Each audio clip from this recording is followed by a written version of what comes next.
ku datang mencari wajah-Mu, mengasihi-Mu selalu dengan segenap hatiku, mencintai seluruh perbuatan-Mu,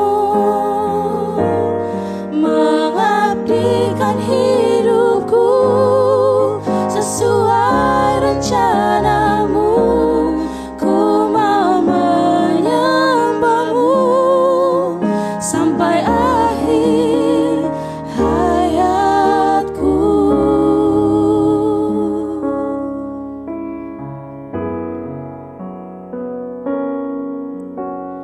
Kau memahami hatiku, hanya Kau yang mengertiku selalu. Engkau di dalamku dan ku ada dalam-Mu. Kini ku datang mencari wajah-Mu, mengasihi-Mu selalu dengan segenap hatiku, mencintai seluruh perbuatan-Mu,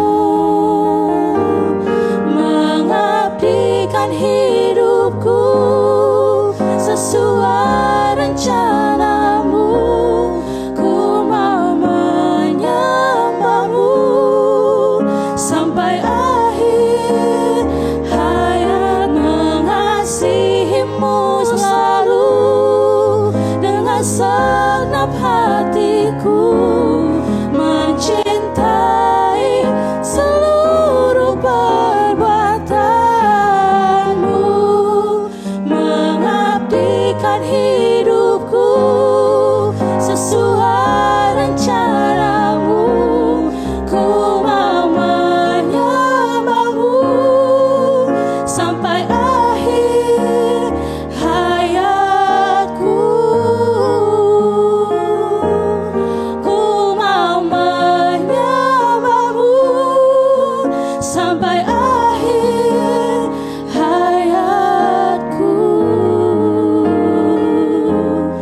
Ku mau menyembah-Mu sampai akhir hayatku.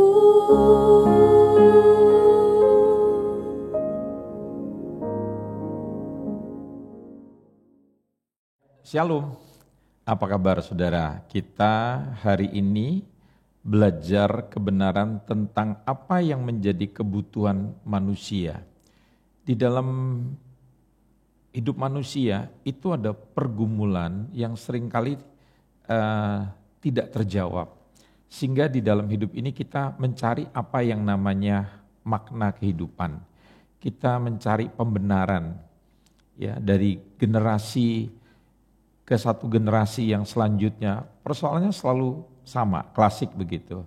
Bahwa kita ini mempunyai kebutuhan yang saya sebut namanya pergumulan dalam hidup manusia. Kita ingin dimaknai gitu ya. Kira-kira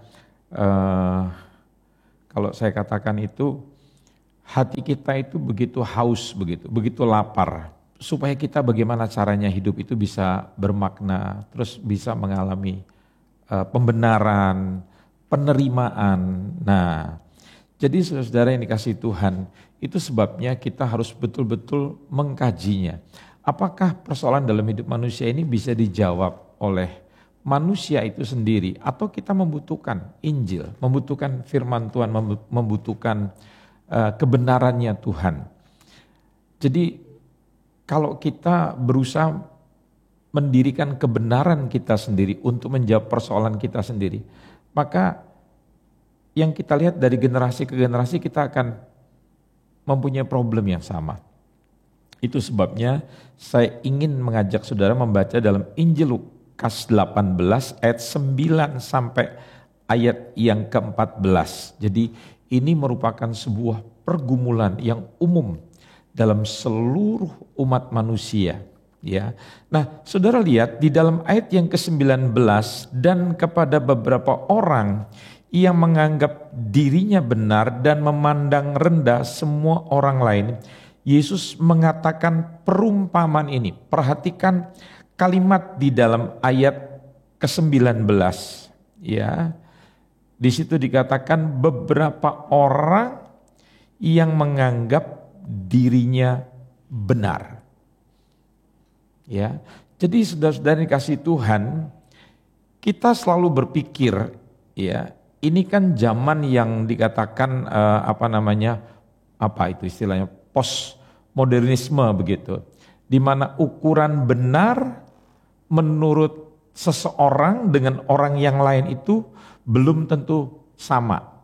Artinya di dalam zaman ini kebenaran itu tidak ada nilai yang mutlak, artinya abu-abu begitu. Nah, jadi banyak orang berpikir bahwa apapun bisa dan apapun yang bisa membuat kita bahagia itu kita anggap benar. Artinya kita tidak mempunyai nilai yang mutlak. Jadi masing-masing orang itu mendirikan kebenarannya sendiri. Dan bagi kebanyakan orang, ya, pencapaian secara jasmania itu dianggap sebagai sebuah ukuran kebahagiaan. Misalnya begini, kalau misalnya saya bisa liburan ke luar negeri, itu dianggap bahwa saya berhasil. Ya, sehingga hari ini orang lebih suka membuat foto di Menara Eiffel ketimbang di bawah tiang listrik Menara Sutet begitu. Karena berfoto di latar belakang Gunung Fuji di Jepang sana dengan latar belakang Gunung Salak itu rasanya bisa mempunyai sebuah pride gitu.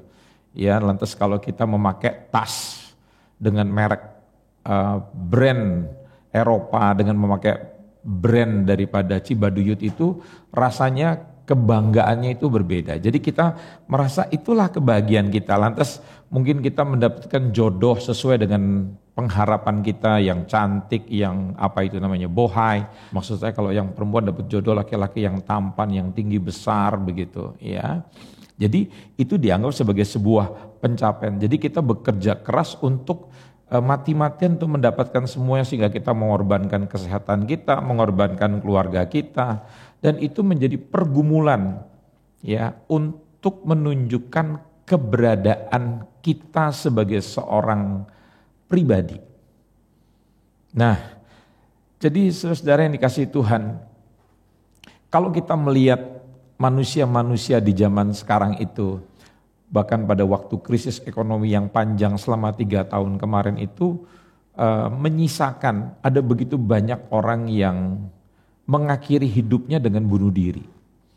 Kenapa? Karena mereka merasa malu begitu kalau memperlihatkan keberadaan dirinya yang sudah tidak bekerja, sehingga mereka tetap berpakaian seperti orang bekerja, lantas mereka seperti setiap hari, setiap pagi mereka diketahui oleh keluarganya, diketahui oleh lingkungannya, dia tetap berpakaian rapi dan pergi seperti biasanya. Tapi kemudian kita lihat satu hari mereka bunuh diri, begitu. Selidik punya selidik, ternyata mereka kehilangan pekerjaan, tapi mereka malu menceritakan tentang apa yang terjadi di dalam dirinya sendiri. Bahkan pada akhirnya orang-orang ini menjadi orang yang disebut homeless, mereka tidak mau pulang ke rumah, jadi mereka tidak punya tempat tinggal. Kenapa? Karena mereka merasa malu dengan harga diri mereka, begitu. Jadi karena malu akhirnya mereka menjadi bunuh diri. Ya, ini juga bisa terjadi pada kita, saudara. Kadang yang kita pikirkan saat anak-anak kita nakal gitu, maka yang keluar dari mulut kita itu, kamu bikin malu saja nama orang tua. Nah, di dalam lubuk hati yang terdalam, manusia itu saudara-saudara punya persoalan yang klasik, selalu haus dan mendambakan makna, tujuan hidup, pengakuan, penerimaan, penghargaan di dalam kehidupan ini. Baik orang tua maupun anak-anak, bahkan cara kita mendidik anak-anak kita, kalau mereka berkelakuan baik biasanya kita akan hargai mereka. Tapi kalau mereka tidak berkelakuan seperti yang diharapkan kita sebagai orang tua, kita akan gampang menolak kita. Ya, kita menolak mereka, begitu maksud saya. Nah, saudara lihat di dalam kitab Kejadian pasal yang pertama dan Kejadian pasal yang kedua, Adam itu hidup di dalam sebuah lingkungan di mana mereka diterima apa adanya, bukan karena mereka ada apanya. Jadi itu bedanya. Di dunia sekarang itu kita diterima karena kita punya pencapaian-pencapaian tertentu. Jadi kalau kita tidak mempunyai prestasi, kita tidak mempunyai suatu keunggulan, dunia atau lingkungan di mana kita tinggal itu akan meremehkan kita, akan menolak kita. Tapi Adam dan Hawa, mereka itu hidup di dalam sebuah lingkungan yang begitu bahagia, mereka punya kebebasan. Makanya apa? Dikatakan mereka itu telanjang, tanpa rasa takut, tanpa ada rasa malu, tanpa ada rasa ketertolakan. Mereka tidak perlu bersembunyi, tidak perlu berpura-pura. Kenapa? Karena mereka ditudungi dengan kemuliaan Allah. Tapi pada waktu manusia pertama itu lebih percaya kepada kebohongan setan, dan mereka berusaha menjadi Tuhan atas dirinya sendiri. Sehingga mereka kehilangan kasih yang sebenarnya. Mereka kehilangan penerimaan, mereka kehilangan kebahagiaan, mereka kehilangan kemuliaannya Allah. Saudara tahu dosa itu membuat kita kehilangan segala sesuatu. Sehingga pada hari ini kita memiliki rasa lapar dan kita berusaha menemukan pembenaran diri. Nah, saudara-saudara, inilah pergumulan kita. Dan inilah yang kita terus usahakan untuk mengatasi kelaparan atau kehausan di dalam masalah manusia yang klasik ini. Nah, saya ingin menjelaskan bagaimana manusia melakukan hal ini, saudara-saudara. Tawaran yang pertama yang dilakukan oleh dunia ini adalah jalan keluarnya adalah dari luar ke dalam. Saya ulangi sekali lagi. Jalan keluarnya yang ditawarkan oleh dunia adalah dari luar ke dalam. Perhatikan ayat 9 sampai dengan ayat yang ke-10 dalam Lukas 18. Karena saya sedang menjabarkan 8 ayat di dalam Injil Lukas pasal yang ke-18. Dan kepada beberapa orang yang menganggap dirinya benar dan memandang rendah semua orang lain, Yesus mengatakan perumpamaan ini. Perhatikan dalam ayat 10. Ada 2 orang pergi ke bait Allah untuk berdoa. Yang seorang adalah Farisi dan yang lain pemungut cukai. Jadi orang pertama di dalam kasus ini adalah yang disebut orang Farisi. Dia bukan orang yang jahat, saudara. Kalau saudara berpikir bahwa orang Farisi ini adalah jahat, salah. Oh, dia adalah orang yang baik. Saat dia berkata bahwa ia memberikan 1/10 dari segala penghasilannya. Begitu banyak orang yang mengaku percaya, orang Kristen sampai hari ini masih bergumul, apakah saya harus memberikan 1/10? Sementara mulutnya berkata bahwa saya cinta Yesus. Tapi untuk memberi yang kecil saja sangat sulit sekali. Tapi orang ini, dia berkata bahwa saya adalah orang yang selalu rajin memberikan 1/10. Saudara tahu artinya, kalau dia memberikan 1/10, berarti dia juga memberikan korban yang lainnya. Dia juga memberikan persembahan khusus. Karena biasanya orang yang taat memberikan 1/10, dia juga memberikan persembahan khusus kepada Tuhan. Jadi orang ini adalah orang yang murah hati kepada orang miskin. Bahkan dia berkata, dia bukan seorang penjina. Ada banyak hamba Tuhan, ada banyak anak-anak Tuhan datang kebaktian, tetapi masih berselingkuh. Masih mempunyai perempuan yang lain, masih mempunyai pacar-pacar yang gelap. Jadi saya ingin mengatakan bahwa orang ini itu adalah orang yang luar biasa. Orang yang baik secara moral. Tetapi saya ingin mengatakan, orang ini adalah orang yang bukan fokusnya kepada Tuhan. Tapi dia fokusnya kepada hal-hal yang terlihat secara luar, secara moral luarnya itu baik. Begitu. Mari kita periksa. Jadi orang Farisi ini melakukan apa yang saya sebut namanya pembenaran diri. Jadi fokusnya itu kepada diri sendiri, bukan kepada Tuhan. Bagaimana caranya dia membenarkan diri? Perhatikan. Di dalam ayat 11, orang Farisi itu dikatakan berdiri dan berdoa dalam hatinya begini, "Ya Allah, aku mengucap syukur kepadamu." karena aku tidak sama seperti orang lain. Nah, perhatikan saudara-saudara, yang wajar itu kalau misalnya orang berterima kasih, bersyukur kepada orang lain. Saya terima kasih loh Koh gitu. Saya terima kasih loh Bang gitu. Karena pertolongan abang, pertolongan Kokoh buat saya. Saya begini ini karena kemurahan hati Kokoh. Dan Kokoh yang selama ini memperhatikan saya. Jadi perhatikan, kalau orang berterima kasih pada orang lain, orang mengucap syukur pada orang lain, yang dia akan utarakan itu bukan perbuatan dirinya, tapi perbuatan orang yang diucapkan terima kasih itu, yang orang lain lakukan terhadap dirinya. Tapi ini lucu, di satu sisi dia mengucap syukur kepada Tuhan, tetapi di sisi yang lain dia membanggakan pencapaian atau apa yang dia lakukan sebagai satu konsep ibadah, perbuatan dirinya terhadap Tuhan. Nah ini bedanya saudara. Ya, saudara akan mengerti. Jadi orang Farisi itu dia berkata begini saudara-saudara. Ya, saya berterima kasih kepada Tuhan. Bukan karena apa yang Tuhan lakukan terhadap dirinya, tetapi dia bilang ini, karena aku tidak sama seperti semua orang lain. Karena aku bukan perampok, aku bukan orang lalim, aku bukan penjina, aku bukan juga seperti pemungut cukai ini, saudara.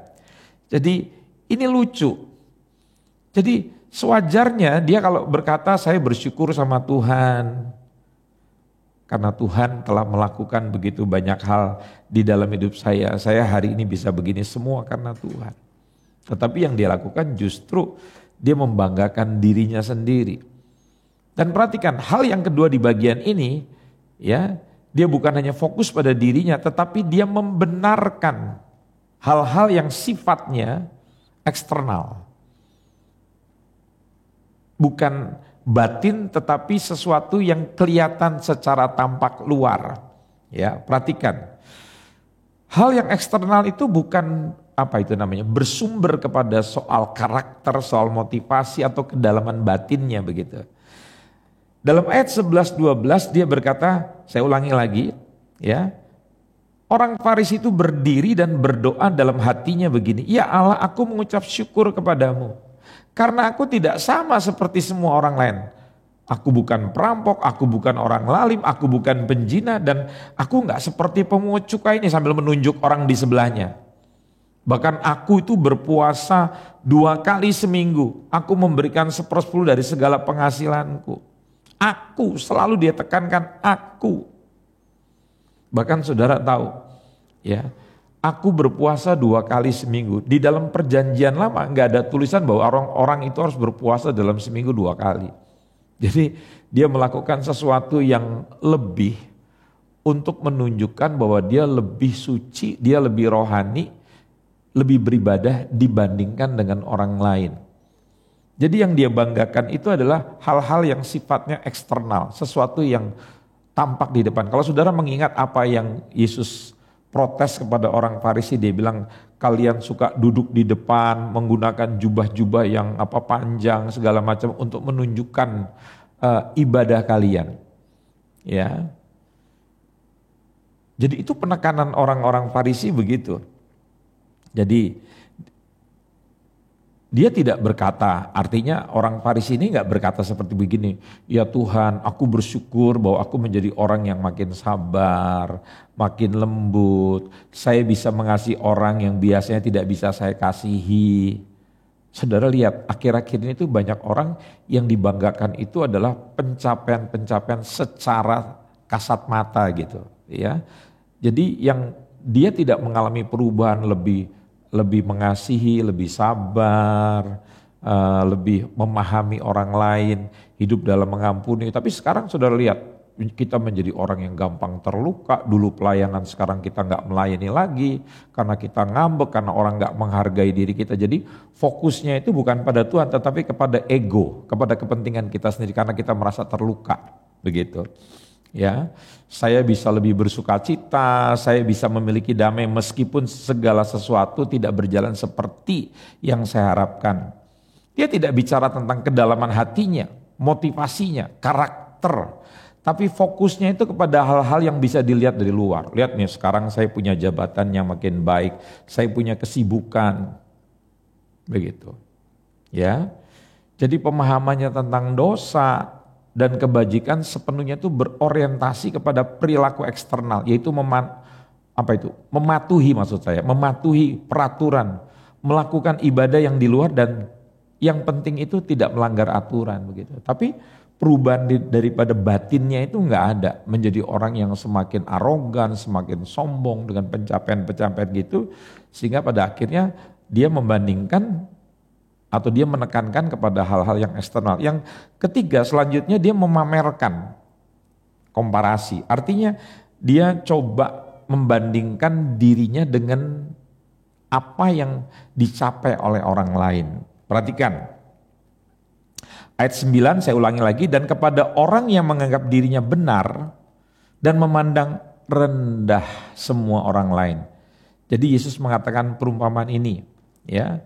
Jadi lihat, semua itu ia berkata, aku enggak sama seperti orang lain. Artinya apa? Saya lebih baik daripada orang lain. Perhatikan, sesuatu yang menarik di sini bahwa orang Farisi itu berpikir ia lebih baik daripada orang lain karena dia bukan perampok. Dia bukan juga seorang pelaku kejahatan, dia bukan seorang penjina.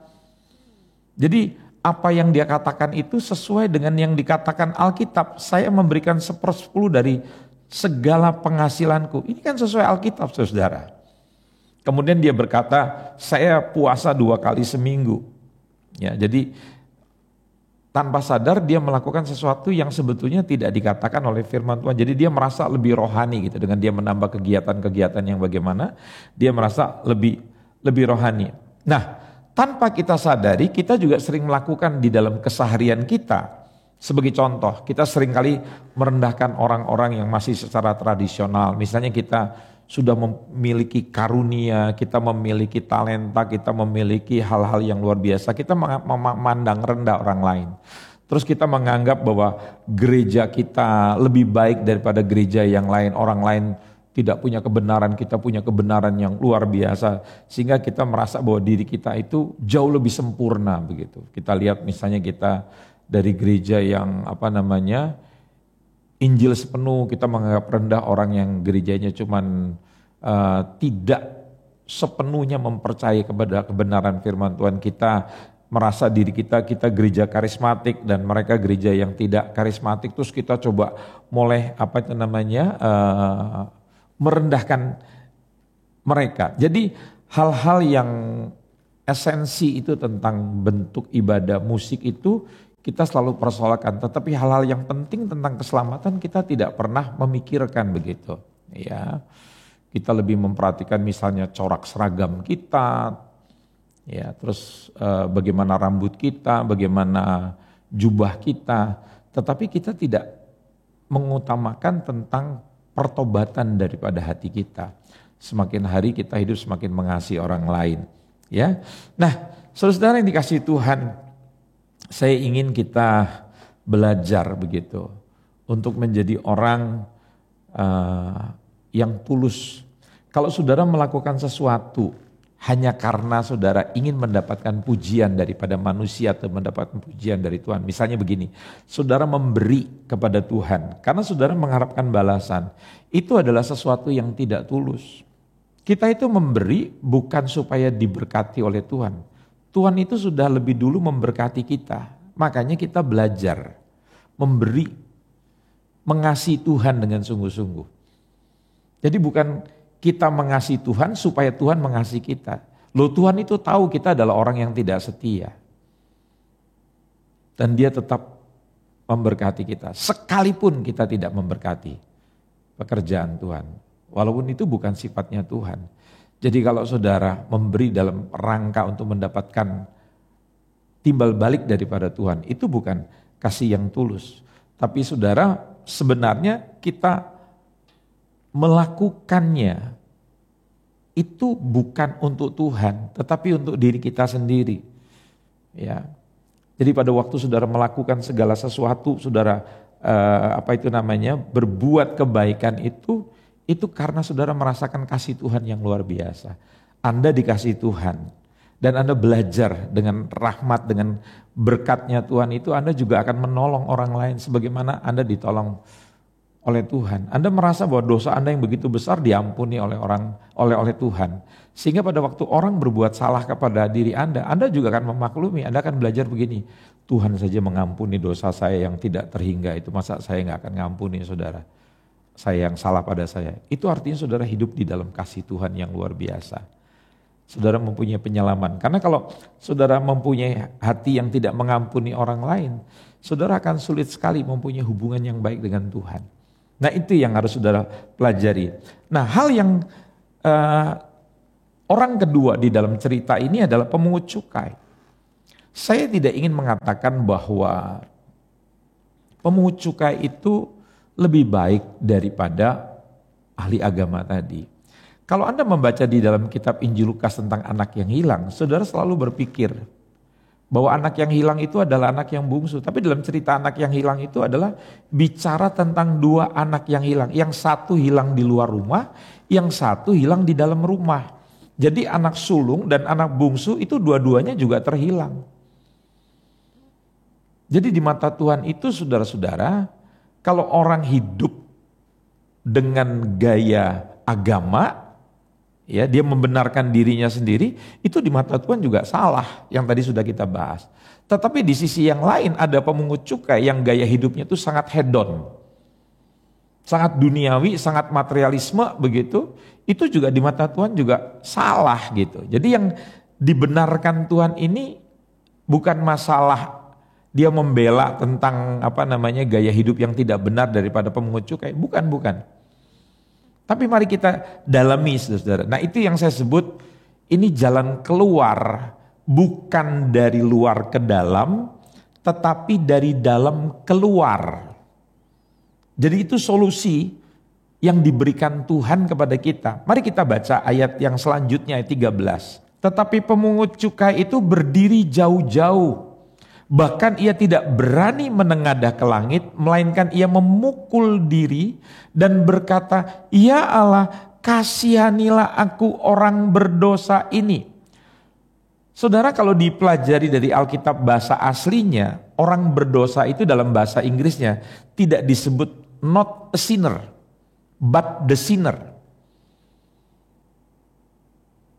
Jadi kalau kita melihat hanya a sinner, itu kita masih membandingkan diri kita itu, ya saya memang orang berdosa gitu loh ya.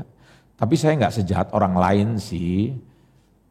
Ya, saya sih mau jujur, saya memang seorang yang penipu. Tapi saya nggak jahat seperti hamba-hamba Tuhan itu yang suka nipu jemaat, nipu orang lain gitu. Nah ini kita menganggap bahwa kita punya dosa tapi lebih kecil dibandingkan orang lain. Tetapi di dalam bahasa aslinya, pemungut cukai ini mengakui bahwa dia adalah seorang pendosa. The sinner, bukan a sinner, begitu.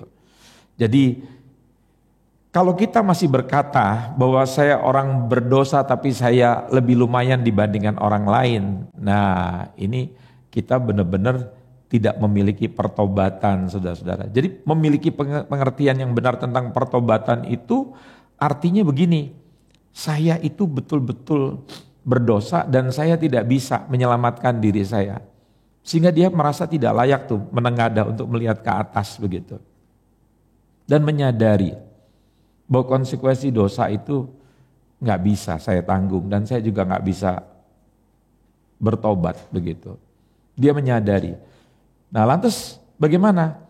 Dia mulai memiliki cara pandang yang baru akan pembenaran. Nah perhatikan saudara. Ini artinya bahwa kadang kelakuan kita yang jahat, kadangkala kita berkelakuan yang baik. Namun saat kita berkelakuan yang jahat maupun baik, maka hati kita tuh sama saja. Kita itu tetap mencari pembenaran diri dan berusaha menjadi penyelamat bagi diri kita sendiri. Kita berusaha mencari pengakuan dari orang lain dan penghargaan dari orang lain. Kita selalu mencari penerimaan dan berusaha menyelamatkan diri kita sendiri. Lantas kita berusaha membandingkan, perasaan saya masih lebih baik loh, walaupun saya jahat tapi saya merasa lebih baik daripada orang lain. Terus kita berfokus pada diri kita sendiri. Kita yang masih beribadah, kita yang masih melayani, kita masih mengikuti seminar apa segala macam, kita merasa bahwa kita itu lebih baik daripada orang lain. Padahal saudara-saudara, dua-duanya sama. Maksud saya apa?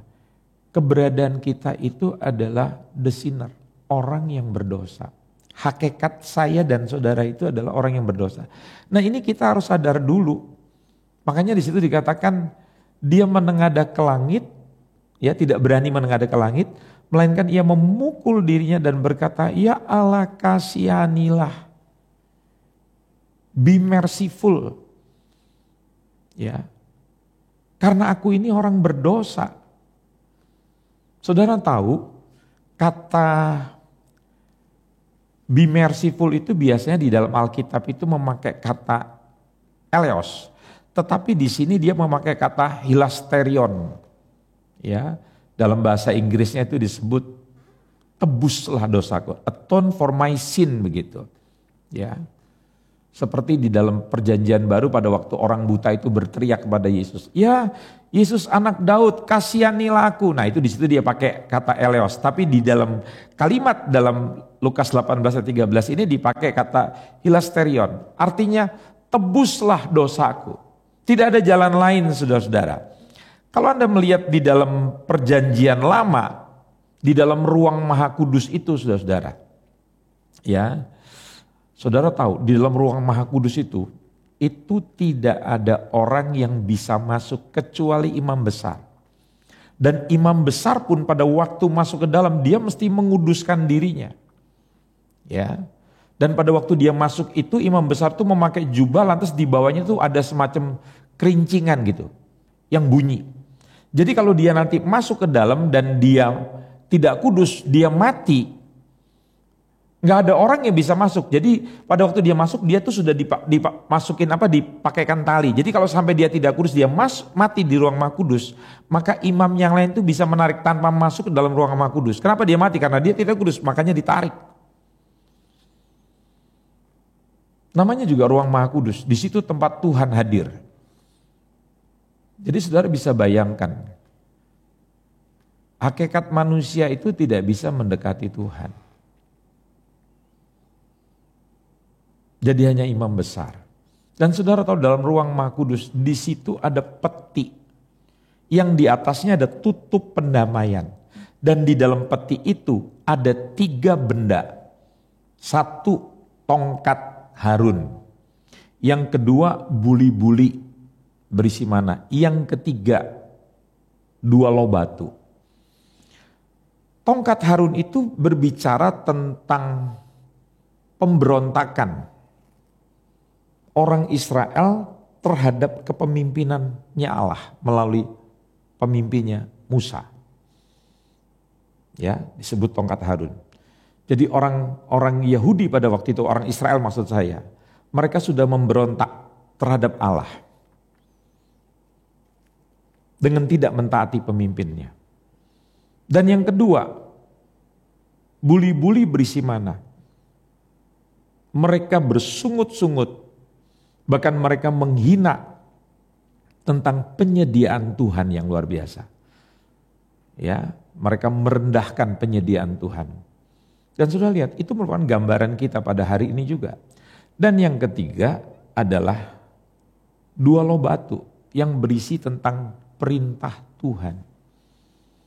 Mereka sudah melanggar kekudusannya Tuhan, standar kebenarannya Tuhan.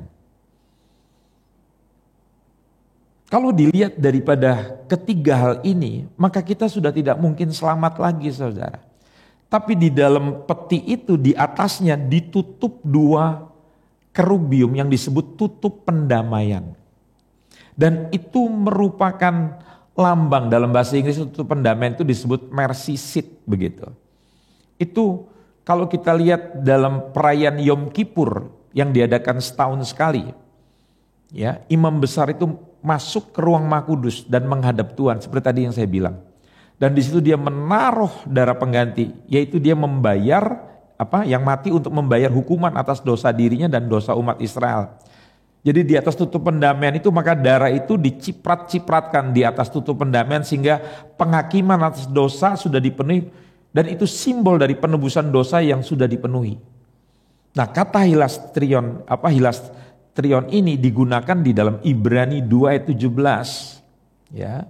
Itulah sebabnya maka dalam segala hal ia harus disamakan dengan saudara-saudaranya supaya ia menjadi imam besar yang menaruh belas kasihan dan yang setia kepada Allah untuk mendamaikan dosa seluruh bangsa.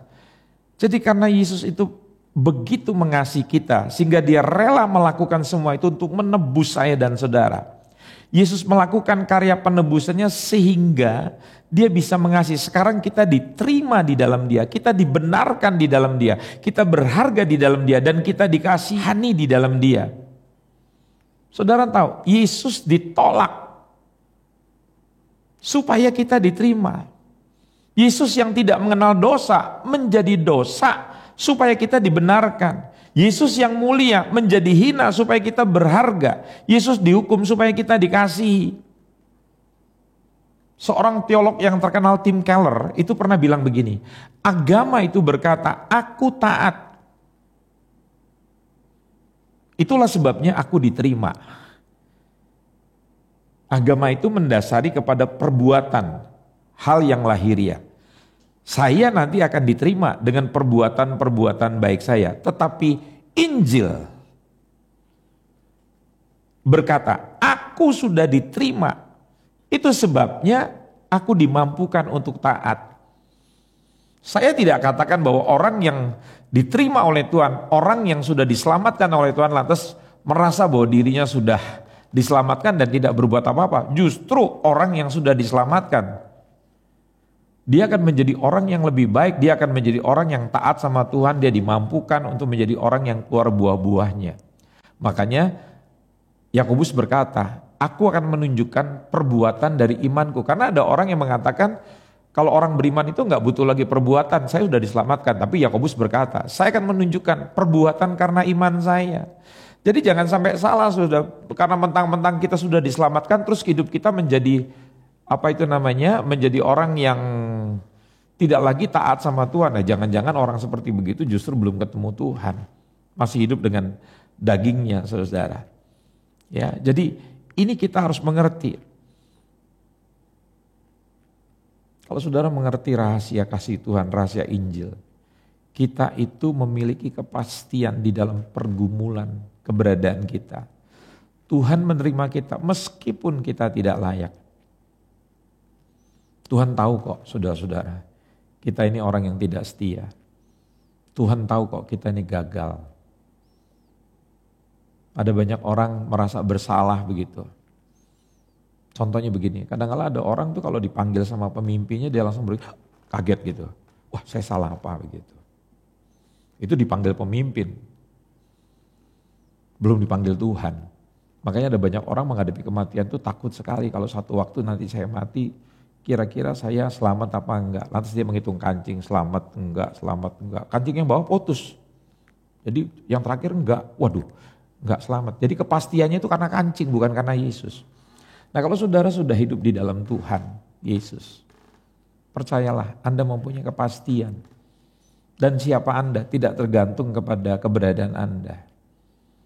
Anda enggak perlu jadi seperti orang lain, Anda enggak perlu meniru orang lain. Bagaimanapun Anda diterima oleh Tuhan. Dan keberadaan Anda itu tidak tergantung dengan apa opini dunia, perkataan dunia. Sebelum Anda melakukan kesalahan, Tuhan itu sudah menerima Anda apa adanya. Jadi makanya saya pada waktu mengerti Injil lebih dalam lagi, saya lebih tenang begitu ya. Itu yang saya pastikan buat saudara juga gitu. Kalau saudara memahami arti Injil, hidup saudara lebih tenang. Dan saudara melakukan segala sesuatu itu bukan dalam rangka untuk supaya saudara diterima oleh Tuhan. Tuhan sudah menerima saudara. Kalaupun saudara melakukan sesuatu itu karena saudara mengasihi Tuhan. Dan kalau saudara gagal, saudara tetap percaya bahwa Tuhan itu akan tetap menerima saudara. Tapi orang yang hidup di dalam Tuhan, kalaupun dia jatuh, dia pasti akan bangkit karena dia percaya. Kalau dia pulang dia diterima oleh Tuhan. Ya. Jadi orang yang hidup di dalam Tuhan, pasti dia akan selalu untuk belajar taat. Belajar taat bukan untuk menyenangkan Tuhan. Belajar taat supaya dia menunjukkan kesetiaannya. Tuhan tahu kita tidak setia kok. Itu sebabnya Tuhan selalu setia kepada kita. Jadi Saudara tahu, si pemungut cukai ini bisa aja jatuh dalam dosanya orang Farisi. Waktu dia bertobat, terus dia mulai merasa lebih baik gitu. Terus kemudian dia mulai melihat dirinya sekarang sudah lebih baik daripada orang Farisi. Nah terus dia bilang begini ya, nih lihat nih, puji Tuhan. Sekarang keadaanku tuh jauh lebih baik daripada orang Farisi. Nah saya tanya, berarti statusnya dia kan sama dong seperti orang Farisi tadi. Ya, dia mulai membenarkan diri. Ingat ya, Tuhan gak mau kita membenarkan diri, merasa diri kita lebih baik. Jadi hal-hal yang eksternal itu gak penting bagi Tuhan. Makanya dia bilang di dalam suratan Petrus, wanita yang baik itu bukan yang pakai aksesoris segala macam, tapi yang punya konsep batin yang bagus.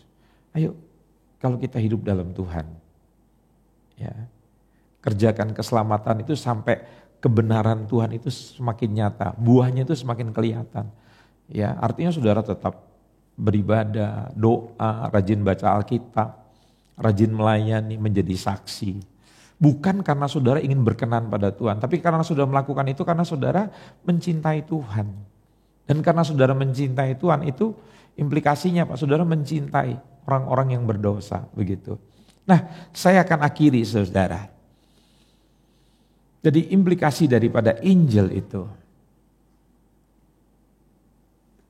melalui Injil, saudara tidak akan menjadi orang yang rendah diri, begitu. Menjadi orang yang baperan gitu. Ya, kalau saudara ditolak oleh orang lain atau saudara dipandang dengan sebelah mata, saudara sangat tahu diri sendiri bahwa saudara tahu siapa diri saudara. Dan saudara tidak akan menjadi orang yang merasa lebih baik di saat saudara mampu untuk melakukan kebenaran firman Tuhan atau saudara melakukan kebaikan. Tetap saudara menjadi orang yang humble, menjadi orang yang rendah hati dan tidak mengukur, memberikan perbandingan bahwa saya lebih baik daripada orang lain. Dan yang selanjutnya, saudara tidak berfokus pada diri sendiri, tapi fokus hidup saudara tetap lurus kepada Kristus. Taat ke atas gitu, bukan kepada ego saudara. Nanti kalau saudara berfokus pada ego, pada waktu orang memandang rendah saudara, orang melecehkan saudara, saudara tersinggung, terus jadi baperan, akhirnya mundur dari pekerjaan Tuhan, gak mau pelayanan lagi, terus cari pindah gereja lagi. Ya, artinya apa? Saudara mau pindah gereja 10 kali, mau 12 kali, Anda tidak pernah mengalami perubahan. Karena Anda menjadi orang yang memandang penting itu pencapaian, harga diri Anda diterima. Tapi Anda gak pernah mengalami kerendahan hati, Anda gak pernah bertobat. Jadi yang dibutuhkan apa? Anda harus fokus pada Tuhan. Rendahkan diri saudara. Supaya Tuhan bisa menolong hidup saudara. Saudara gak bisa pakai kekuatan saudara sendiri. Dan yang terakhir, saudara menjadi akibat Injil ya, yang benar. Saudara menjadi orang yang lembut dan mudah bertobat. Sekali lagi, Tuhan melakukan semua itu untuk merubah kita. Persoalan saudara, tidak ada yang bisa menjawab. Bukan pencapaian-pencapaian saudara. Kebutuhan saudara yang paling utama adalah membutuhkan kasih Tuhan, pertolongan Tuhan. Mari datang kepada Tuhan saat ini. Seperti orang pemungut cukai itu yang mengatakan bahwa saya tidak sanggup. Ayo kita tenangkan hati kita. Kita akan bernyanyi sebuah pujian. Silakan. Glory Tuhan Yesus.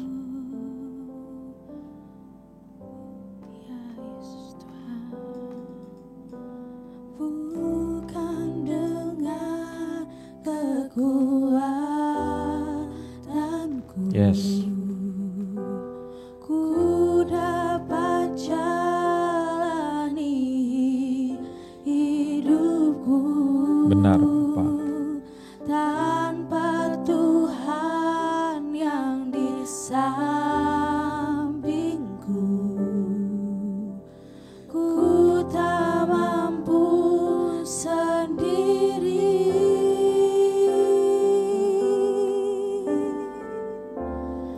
Engkaulah kuatku yang menopangku. Mari nyanyi bersama-sama. Ku pandang wajah-Mu dan berseru, pertolonganku datang dari-Mu.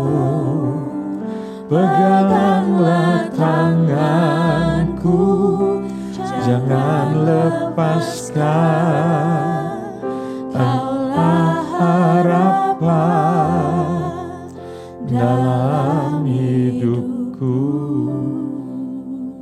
Kekasih-kekasih Tuhan yang luar biasa, mari kita datang saat ini kepada Tuhan, mengakui keberadaan kita, ketidakmampuan kita, ketidaksetiaan kita, kegagalan-kegagalan kita, dan kejatuhan-kejatuhan kita. Percayalah, Tuhan Yesus menerima kita bukan karena kita baik, bukan karena kita mencapai hal-hal yang hebat secara agama, atau mungkin kita hidup dengan keadaan yang kotor, seperti manusia yang hedon tadi. Tuhan tidak ingin kita menjadi orang yang bangga dengan pencapaian kerohanian kita, dengan ibadah-ibadah kita secara lahiriah. Saudara harus menyadari bahwa hidup kita akan berubah, semua semata-mata perbuatan Tuhan buat kita semuanya. Dia mati, Dia menebus saya dan saudara. Semua bukan perbuatan kita semua. Terimalah Tuhan dan bersyukurlah. Engkau berkata, Tuhan terima kasih. Semua karena perbuatan-Mu Tuhan. Engkau yang melakukan segala sesuatu di dalam kehidupanku. Baik keinginan. Semua karena Tuhan, dari Tuhan, dan oleh Tuhan, dan untuk Tuhan. Saudara harus belajar bahwa dalam hidup ini semua karena Tuhan, dari Tuhan, oleh Tuhan, dan semua untuk Tuhan. Kalau saudara bisa melakukan kebaikan, bisa melakukan semua karena anugerah Tuhan, semua karena pertolongan Tuhan. Saya melakukan kebaikan bukan karena usaha saya, dan saya tidak perlu bangga, karena semua itu demi kemuliaan nama Tuhan. Selalu belajar menjadi orang yang kosong seperti doa Yohanes Pembaptis. Biarlah aku yang semakin berkurang-kurang, tapi Engkau yang semakin bertambah-tambah ya Allah. Saya percaya kalau posisi saudara benar dan saudara tahu siapa diri saudara,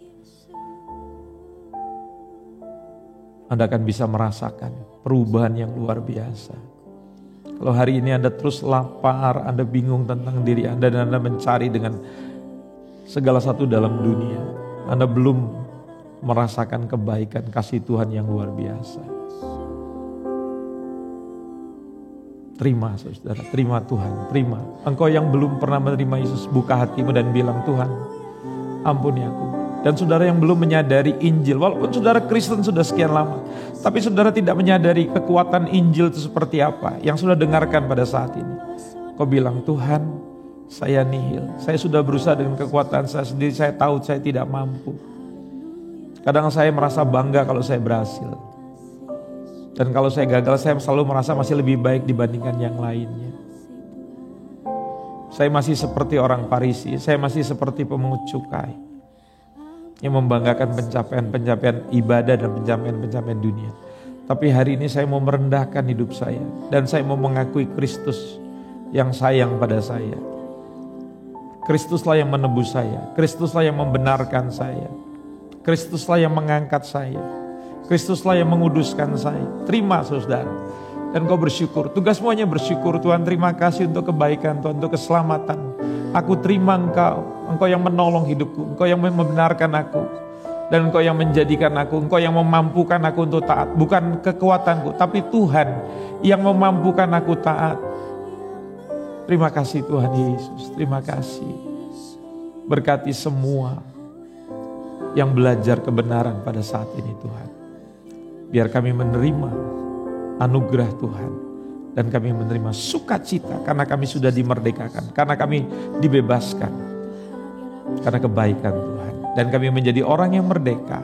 Kami tidak perlu ketakutan kalau kami jatuh di dalam kegagalan, dalam dosa. Karena kalau kami datang, Tuhan akan menerima kami. Dan kami menjadi orang yang tidak suka hidup di dalam dosa. Kami senang berada di dalam hadirat-Mu ya Tuhan Yesus. Melakukan kebenaran. Kami menjadi orang yang diberikan kemampuan dan dorongan untuk selalu melakukan yang benar di dalam Tuhan. Terima kasih buat firman-Mu yang luar biasa. Di dalam nama Tuhan Yesus yang dibenarkan oleh Tuhan Yesus, sama-sama kita katakan amin. Selamat menikmati kebaikan Tuhan yang luar biasa dan sampai jumpa dalam belajar kebenaran pada waktu yang akan datang. Doa saya menyertai saudara. Amin.